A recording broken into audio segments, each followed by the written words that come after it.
half of your house. Put light bulbs in those mud huts and thatched roofs. The world organizations call that electrified. We would call it a brownout. But it's a start for them, because these kids, half of them will die before they reach adult of a tooth infection or diarrhea. It wouldn't kill us. So that last night with the mama or the chief, when we turned on the switch and they saw each other for the first time in their own village at night, other than over a fire, was very powerful. And this is our world. This is the world of optimism and hope. And it's interesting, the irony of the optimism and hope that these people have as they look to the future. They seem to be more hopeful than we are, even though they have very little. I'm not going to talk about ESG, but right now, to them, clean water, clean air, clean soil, the environment matters.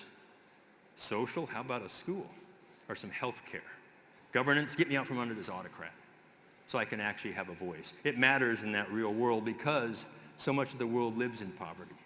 Income, you see the reds and yellows, they are the lowest income. And this is the least livable cities in the world I've superimposed. Guess where they are? Where it's poor. And here's the most livable cities, blue on blue, where it's rich. So as you think about these emerging economies, they're just getting started. They live in energy poverty for the most part. It's everywhere in the world, but concentrated subequatorially. And they need something, some affordable energy, just to get started. And you think about the developing world, the pinks, it's, again, broadly distributed, but Latin America, Eastern Europe, and parts in Russia, they've got energy, but it's not secure to them. It comes and goes, so they need reliable energy. About 60% of the world lives in some level of energy poverty today. 5 billion people. It's a phenomenal number when you think about it. I put out a piece called Net Zero Poverty. The editors changed the titles, but that's what it talks about. And then there's the rich world in blue. Not that extensive, is it? We want climate security. We want it clean. Well, where's the cleanest air in the world? The green countries, where it's rich. Where's the dirtiest air? The red countries, where it's poor. Same with soil, same with water. Poor countries simply can't afford to clean up the environment. They have other priorities.